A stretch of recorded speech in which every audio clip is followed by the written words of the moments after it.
Alrighty, hello everybody, this is K-Roof Show here, and I'm going to do a drawing for the villain What If.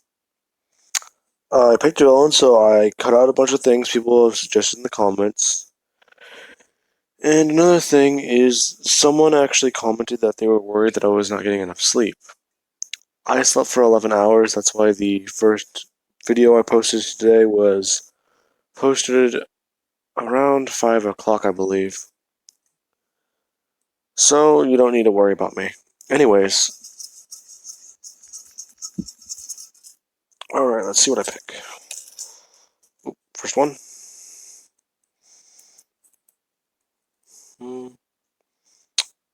Oh, yes. Okay, that one's gonna be fun.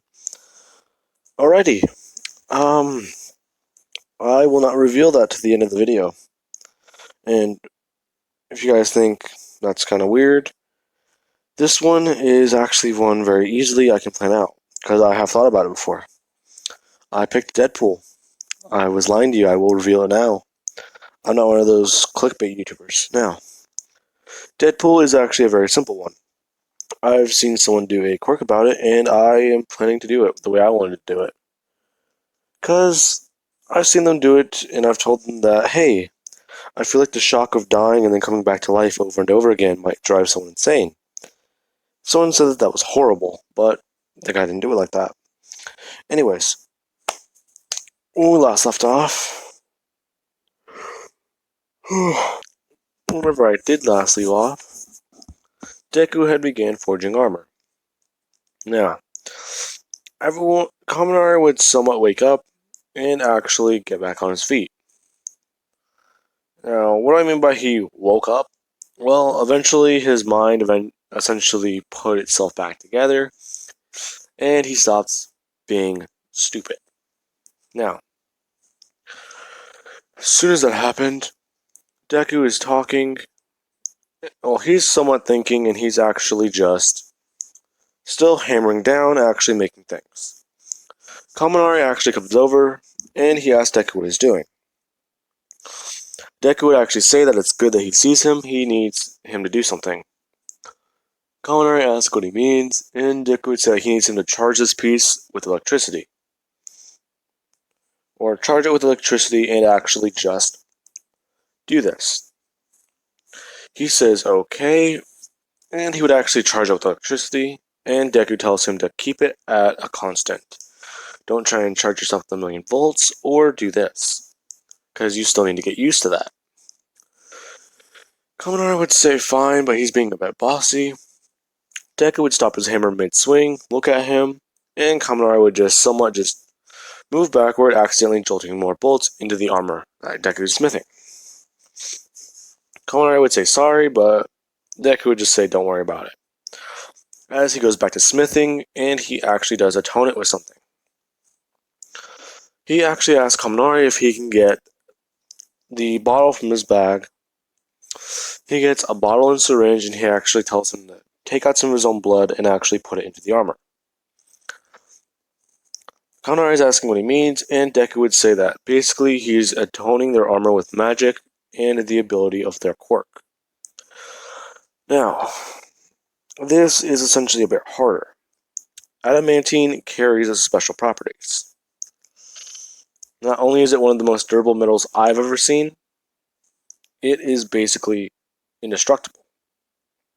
Now, this is essentially just a bit harder, because you have to smith them a certain way. Now, I'm going to need you to charge up to around 1,000,000. Are you serious, man? That fries me every time. No, I told you I need you to charge up around. I need you to go higher as much as you can. Deku would just keep smithing as Kaminari keeps pumping as much as he can into his hands, as he's able to actually successfully go to 1,000,000 volts per second as Deku swings. He's actually swinging and forging the armor, and he gets done with that. He then asks everyone to come in and repeat the process that he just did with Kaminari, and this is whenever she asks what she's supposed to do. Deku would say nothing, but he's going to teach her how to craft her own armor and materials. along with Momo actually learning a bit more magic. Ida, he would just have to do something similar, but he just has to get the armor, plates, or holes for his engines to actually fit on. So that's all he would ever have to do. As Deku would have actually told Bakugo that they are actually going to fight, if not train more and more. They would do this for about a full day or so, and afterward, Deku would have actually gone back to his computer, actually seeing the setup fully complete, actually typing into it, and actually able to somewhat plug in all the USBs. He's able to cross-reference and actually somewhat hack into another one, successfully finding a password and putting it in, where he gets schematics to jet boots, if not a pair of boots. He sees these and he's actually thinking, since he's here, he might as well start crafting himself some more armor. He would immediately go down to the smithing room, and he actually looks at the schematics a bit more in detail. He would look through them, and he would actually just start forging.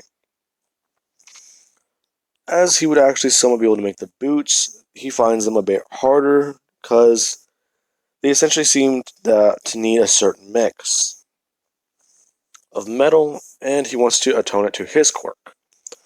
So he actually thinks about this as he actually slashes open his wrist, actually pouring his own blood on the armor, attuning it a fine red and a dark black color.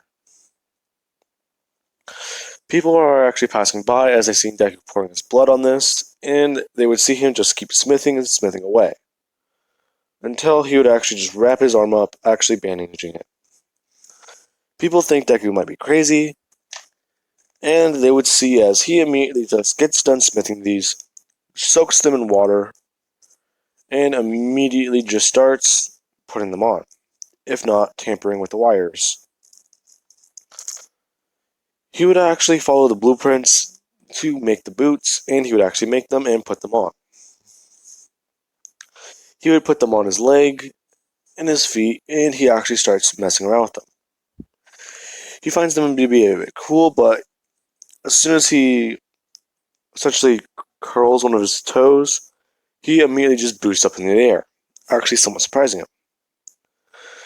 As he thinks more about this, he needs to essentially test these outside. So he would actually tell everyone that he's going to go outside the library and actually go get more metal. Whoever wants to come with him can come. Ibarra would state that she thinks that this is stupid and it's reckless. They're supposed to be hiding here. You're gonna make our presence known. Deku would say not really. The only reason he was ever driven out of this place is because of bandits. They came looking for me, and they tried to collect the money that was on my head. So I might as well walk back into their home and kick down their front door. As he tells Bakugo, if you want to come with me, come on, man.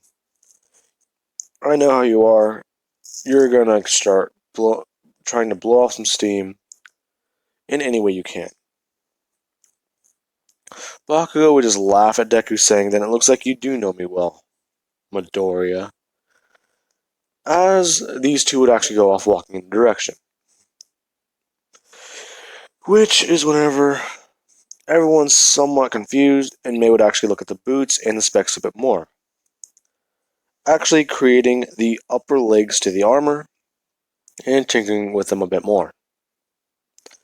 She finds this very interesting, and she would actually look at some of the other armor Deku's been smithing for everyone. She would see that Deku essentially made it toward their quirks. Momo would actually put on her armor, and she would see that whenever she goes to make things with her quirk, essentially she's able to make it through the armor also. Essentially making it to where her outfit isn't so revealing.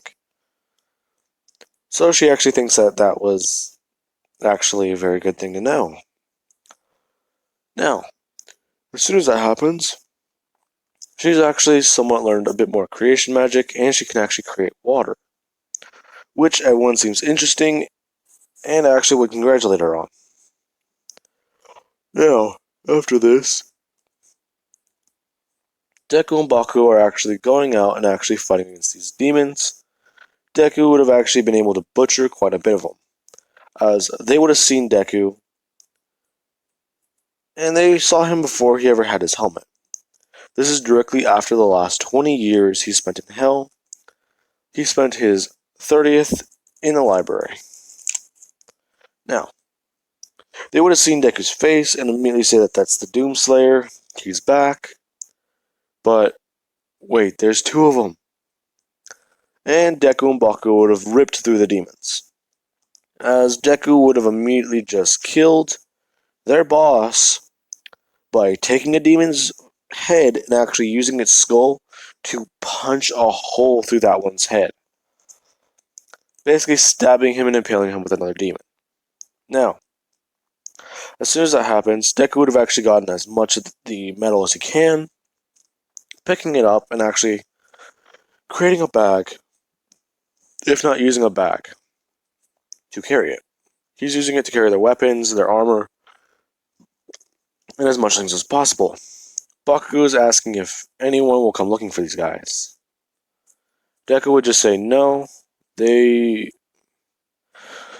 Bakugo.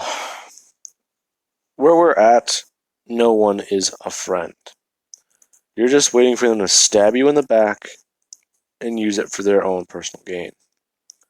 That's how all these guys work down here.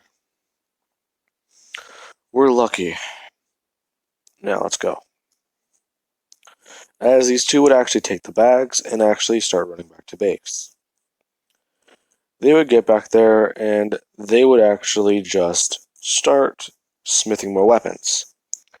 Deku would walk in as Mei would say that while she was essentially working on his boots, she was somewhat able to create a code to start hacking into the hard drives. It's a bit weird though, since the tech here is more advanced, so it's harder for her to understand.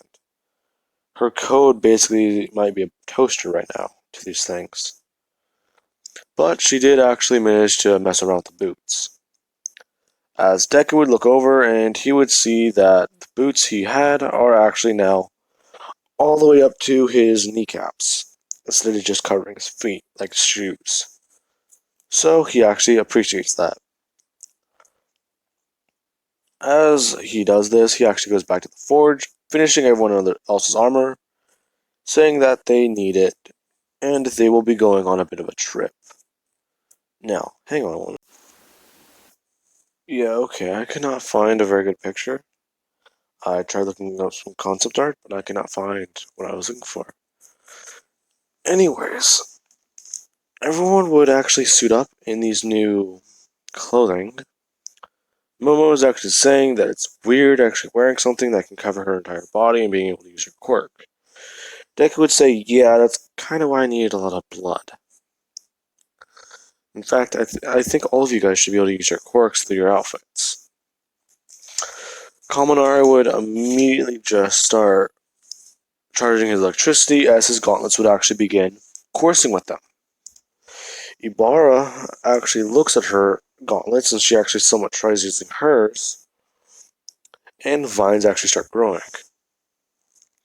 Uraka actually thinks about it, and it kind of doesn't work on her armor, but Deku says, oh, that's only whenever things kind of attack you.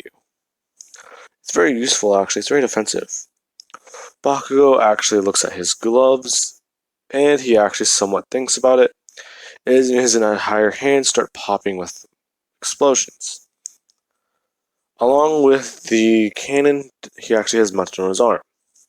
He can actually feel it somewhat charging, but he actually just starts thinking, no, no, no, and it doesn't fire. Mei is actually looking at her armor, and it's a bit weird. She's asking about it. Deku just says, essentially, it's full body armor. Your core can't really be used defensively, but offensively, it's very good. So he just has that, and he would actually hand her another version of the big fucking gun. Now, as soon as he hands it to her, she's actually really excited, and this is whenever Jiro would actually say that if she's the only one with a weapon, then what about me? Well, that should be easy. Use your sound waves and actually plug them into your gauntlets. As soon as she actually plugs them, essentially runs it through her shirt, actually down plugging into her gauntlets on her arms, she actually finds that this feels a lot easier as she's actually able to charge it. She can actually shoot it forward and actually just hold her arm out sideways and actually blasting them off, essentially making a bigger blast. She's actually looking at these things and she's really intrigued by them. Deku would say that that's good and that they've been here for almost 2 months, so it's time to go out and explore. Anyways, let us begin. As they all walk out of the library and out of the secret base, Deku seals the door behind them, actually letting the code run a bit. Essentially letting the code run so that it can help decode more things. He has his old Doom outfit on, but he has the updated visor, not the updated helmet, and he actually does have the boots of the Doomslayer armor on. As he's actually thinking about them, it feels weird. As he immediately just says they are going to be leaving and they will be back in about 2 months here. But he's just going to show them some certain places, as they would actually start walking to town. Let us begin even further. Ow. They would arrive in town. People are watching as the Doomslayer just arrived. They're actually they're actually running into their homes and actually hiding, but the women and children are actually somewhat okay. In fact, they find comfort in the Doomslayer being there.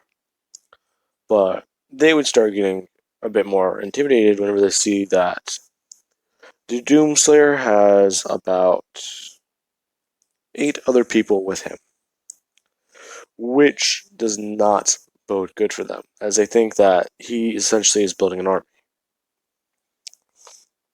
They would actually look closer, seeing that every one of these robed figures actually might be humans, which somewhat is a bit more intimidating, because that means that they basically have more slayers. Now, they would be passing through, but Deku basically did this to show the devil that, hey, we see your game and we're not playing it. Now then, as soon as that happens, Deku would actually walk into the bar, actually saying that he has some questions he needs answered. As he immediately starts saying they are looking for a place on the outskirts of hell, if not the known region. They would say what part, and Deku would just say north, which somewhat makes them all concerned. Because that's where the ancient demons, like the Titans, and other things live. These things are essentially the highest form of demons, and he plans on going that direction. They say that they aren't offering information to the Slayer, which is whenever everyone else would begin walking in. People see them and they're actually quite concerned, as the bartender would say that, quite simply, after what he did to his bar last time, he does not want any trouble, so just head here, as he would say, 8.7 miles north that way, and he would say about 120 miles north, and about 8.7 to the west. Yeah, that still works. Anyways, Deku would just quite simply say that, thanks for the information, and if there's any concern, he's actually sorry, but that wasn't his problem last time. As he would walk out and everyone would begin. They would actually somewhat be told that they can use their quirks, as everyone's actually working together to get to their destination. They would arrive, and they would arrive to a bigger facility. If not, one that they need to be careful at. But before they did, well, not they wouldn't. Oh my god. They would be traveling for a little while. They'd be a week into their journey. As they are doing this, they would actually encounter something where Deku tells Jiro not to use her quirk and that everyone needs to be quiet.